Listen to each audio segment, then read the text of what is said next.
ini saya buka di publik ini kondisi menuju perbaikan sedang sudah hamil tua.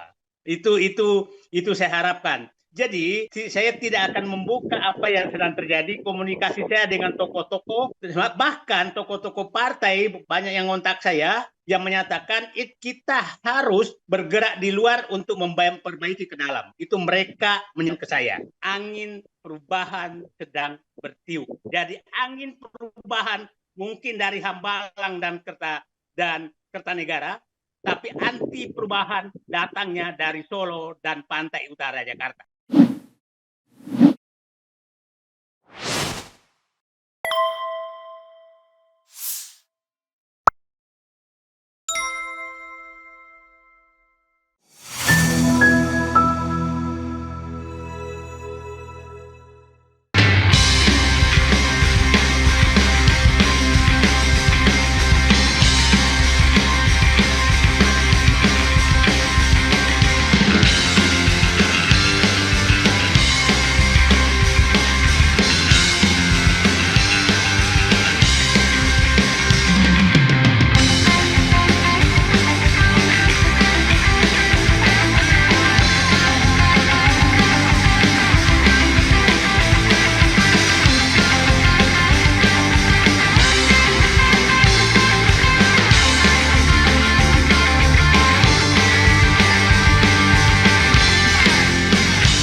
Terima kasih Pak Tata.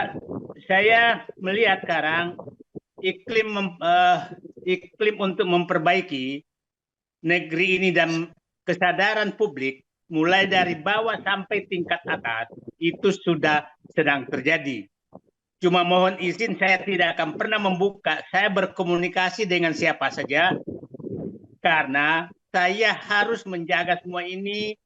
Ini saya baru aja komunikasi dengan beberapa tokoh dari pagi, dan beberapa tokoh dari pagi bahwa memang timbul kesadaran besar, termasuk tokoh-tokoh partai sudah komunikasi sama saya. Tapi saya berusaha dulu bekerja dalam senyap. Mungkin juga Allah menunjuk karena saya bukan siapa-siapa. Saya bukan orang partai politik, saya nggak punya LSM, saya nggak punya apa namanya. Yang saya punya adalah punya Allah dan punya teman yang banyak. Itu aja sebenarnya. Nah, sepertinya itu yang menjadi modal sehingga tidak ada orang yang sungkan untuk berkomunikasi dengan saya. Tidak ada orang yang sungkan karena mungkin yakin Said Didu tidak akan bisa memanfaatkan apa namanya isu ini untuk kepentingan pribadinya karena dia bukan siapa-siapa. Saya bukan siapa-siapa. Cuma saya ingin menyampaikan di forum ini bahwa memang tantangan paling berat untuk berjuang itu adalah konsistensi. Saya kemarin datang di tempat yang tergusur, yang betul-betul banjir setiap saat karena dibikin banjir supaya jual murah. Apa yang terjadi? Sepertinya ada bisikan dari Allah.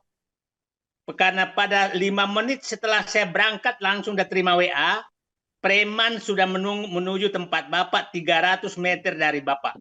Itu saya langsung kasih tahu teman saya, kita langsung berangkat. Saya nggak tahu Allah membisikkan apa sehingga saya langsung berangkat.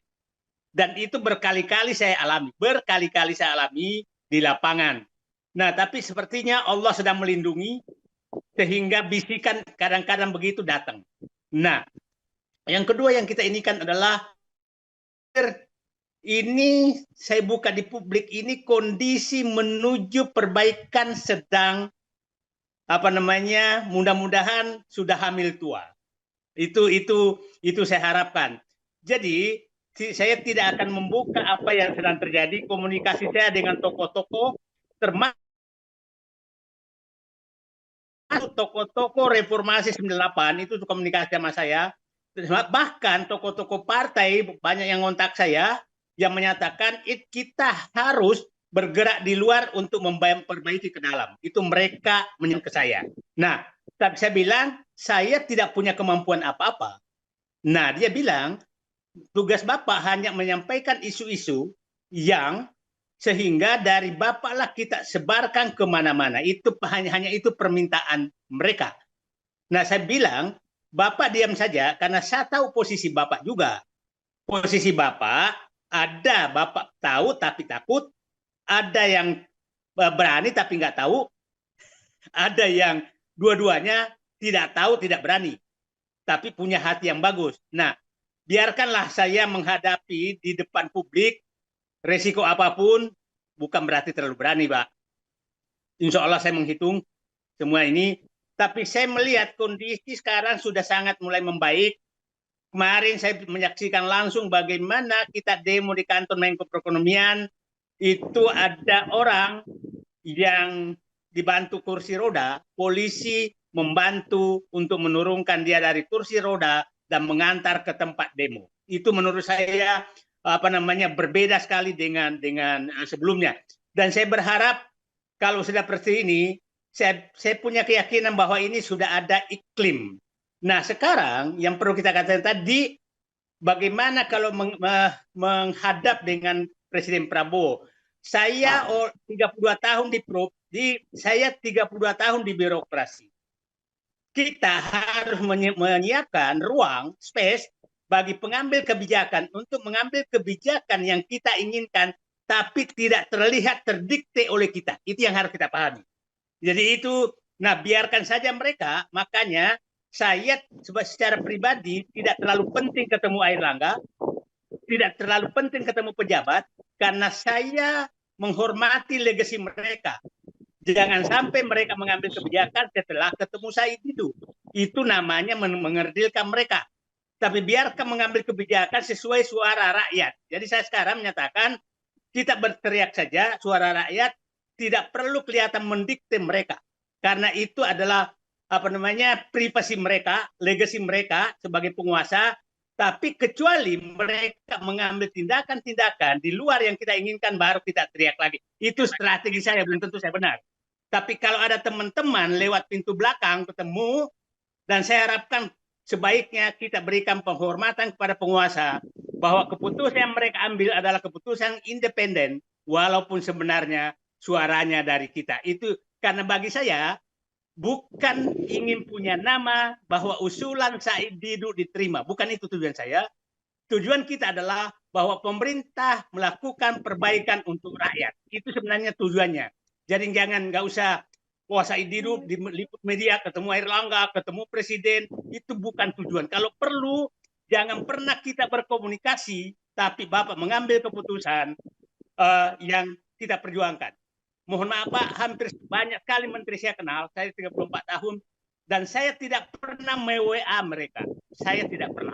Karena saya menghormati dia sebagai pejabat, agar dia mengambil keputusan mandiri, mendengarkan suara dari kita. Nah, itu yang strategi saya berjuang, jadi saya tidak pernah kecewa, karena memang untuk tidak diterima, mengirim surat juga saya enggak, karena nanti bocor bahwa suratnya Said Didu, nah nanti disangkanya Said Didu mau cari sesuatu. Jadi itu saya pikir yang strategi, tapi saya lama di dalam, percaya angin perubahan sedang bertiup. Tapi kita tidak harus tahu bahwa musuh perubahan ini anginnya dari Solo itu dan dari pantai utara Jakarta. Jadi angin perubahan mungkin dari Hambalang dan Kertanegara, tapi anti perubahan datangnya dari Solo dan pantai utara Jakarta. Jadi yang kita itu saja, sederhanakan pemikiran, sehingga angin anti perubahan ini yang kita harus lawan untuk membuka angin perubahan. Itu saya pikir ini dari saya. Dan mungkin saya izin jalan karena menghadiri kongres ini sambil di jalan nanti saya mendengarkan. Terima kasih. Assalamualaikum warahmatullahi wabarakatuh. Ya, dimonitor aja terus Pak Said. Ini juga Prof Din juga sudah bergabung. Jadi teman-teman yang diaspora, nanti pertanyaannya nanti kalau masih ada Pak Said Didu insya Allah masih terus monitor sambil perjalanan menuju ke Serang mungkin ya. Dan untuk itu saya mau sapa dulu Pak Prof Din. Prof Din monitor. Assalamualaikum warahmatullahi wabarakatuh. Selamat pagi, malam bagi yang berada di belahan dunia sebelah sana.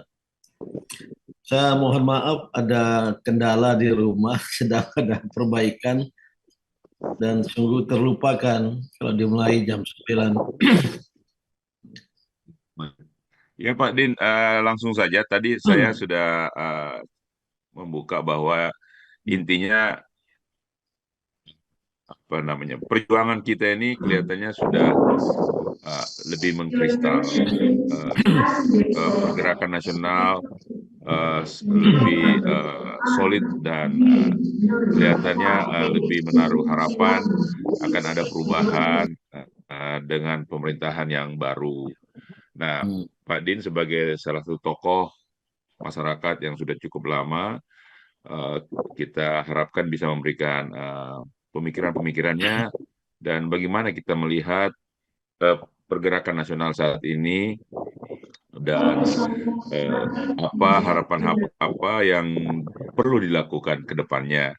Dan juga tadi saya singgung bahwa ada elemen-elemen masyarakat secara umum, bahkan yang tadinya tidak berada dalam posisi memilih Presiden Prabowo Subianto, sekarang banyak menaruh harapan kepada beliau untuk bisa melakukan perubahan, menegakkan keadilan, dan berpihak kepada suara rakyat dan perjuangan rakyat gitu. Saya persilakan Pak Din untuk mengelaborate apa yang kita diskusikan hari ini. Silakan Pak.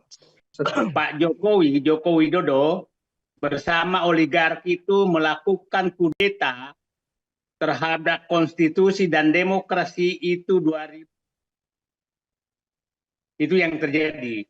Sehingga terjadi perubahan total, dikeluarkanlah menteri-menteri, pejabat-pejabat yang masih punya jiwa kerakyatan, diganti dengan pejabat-pejabat yang hanya memikirkan kepentingan oligarki.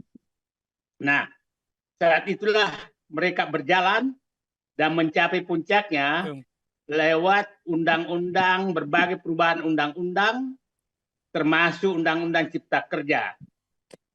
Kita harus mulai sekarang berani menyebutkan nama siapa di balik ini semua. Nah, saya pikir tidak lepas dari pertanggungjawaban juga teman saya, Insinyur Airlangga Hartarto, dan mungkin berbagai menteri lain yang mensponsori undang-undang tersebut.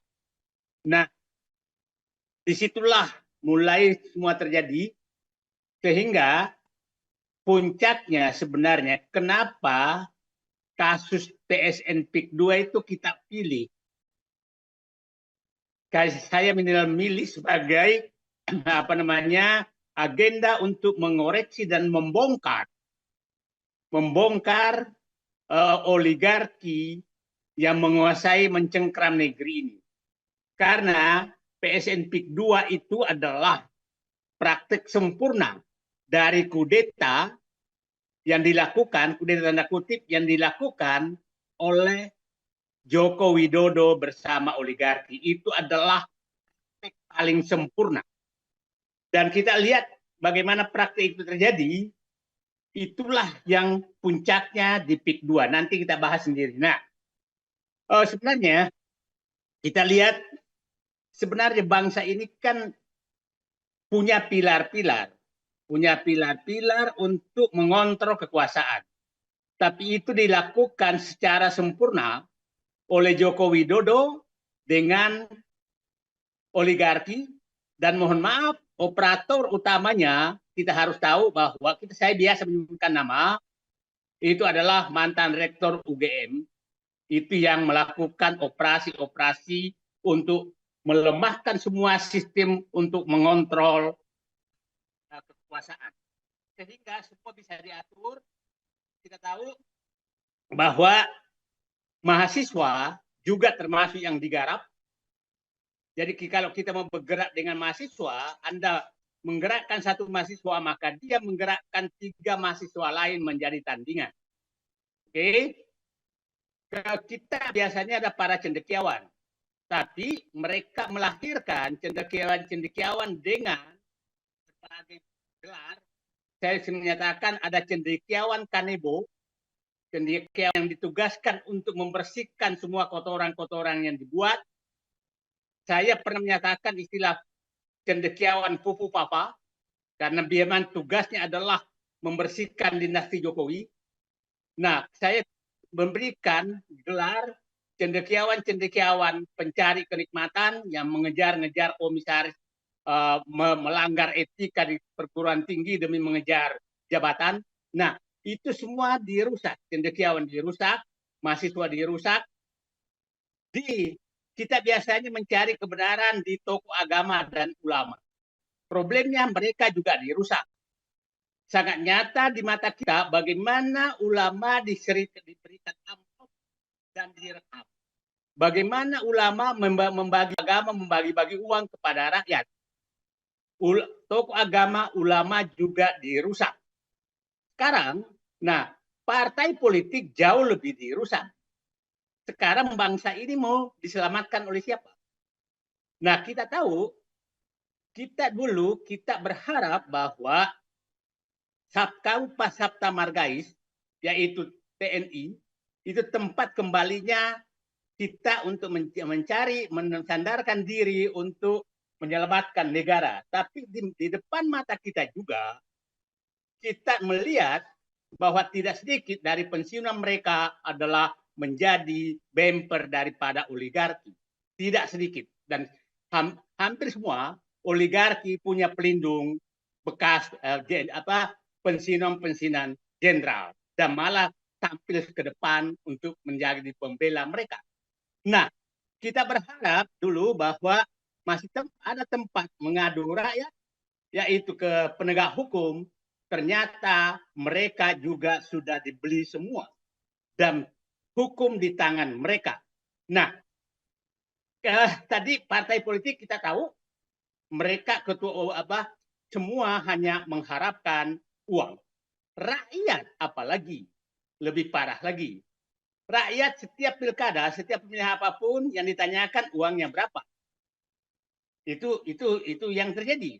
Nah sekarang kita semua yang bicara di sini, menurut saya, para pembegal negara ini yang dipimpin oleh Joko Widodo dan oligarki pasti akan hanya menertawakan kita. Karena bagi mereka tidak ada Said Didu, tidak ada nilainya Patata, tidak ada nilai yang lain. Karena apa? Yang dihitung adalah jumlah suara. Kita tahu sekarang kondisi rakyat kita IQ-nya 78, pasti banyak yang saling marah dan saya dilarang menukar ini, tapi saya orang 78 itu di atas simpanse sedikit. IQ 78. Kita tahu bahwa hampir 120 juta orang itu adalah penunggu bansos. Kita tahu itu. Kita tahu bahwa hampir 80 juta orang itu adalah orang miskin. Kita tahu pendidikan 60% SMP ke bawah, dan kalau sampai SMA itu 90%. Jadi hanya 10% yang memiliki kemampuan mencerna apa yang kita lakukan. Jadi bagi mereka, bagi Joko Widodo, bagi dinasti Joko Widodo, bagi oligarki, silakan Said Didu dan kawan-kawan teriak, bagimu maksimum kau dapat 10%. 90% ada di tangan mereka. Nah, inilah kondisi yang kita hadapi. Sementara kita mengharap dari partai politik, sepertinya hipotesa saya masih berlaku terus, sisakan ruang ketidakpercayaan kepada partai politik. Itu selalu masih ada di kepala saya, sehingga saya memilih menjadi manusia merdeka yang bisa masuk kemana saja, karena saya tidak berharap dari mereka. Ada satu partai yang saya awalnya berharap, ternyata di tikungan terakhir 9 tahun 9 bulan mereka menjadi oposisi terhadap Joko Widodo, tapi 3 bulan terakhir jadi pendukung utama dinasti Joko Widodo. Saya nggak perlu menyebutkan nama partainya, pasti Anda paham. Dan boleh marah, tapi kekecewaan saya karena kalau dia partai yang nggak saya harapkan, saya nggak kecewa. Tapi karena partai yang saya harapkan, ternyata hanya sebegitu nilainya. Nah, itulah kekecewaan saya di sekarang.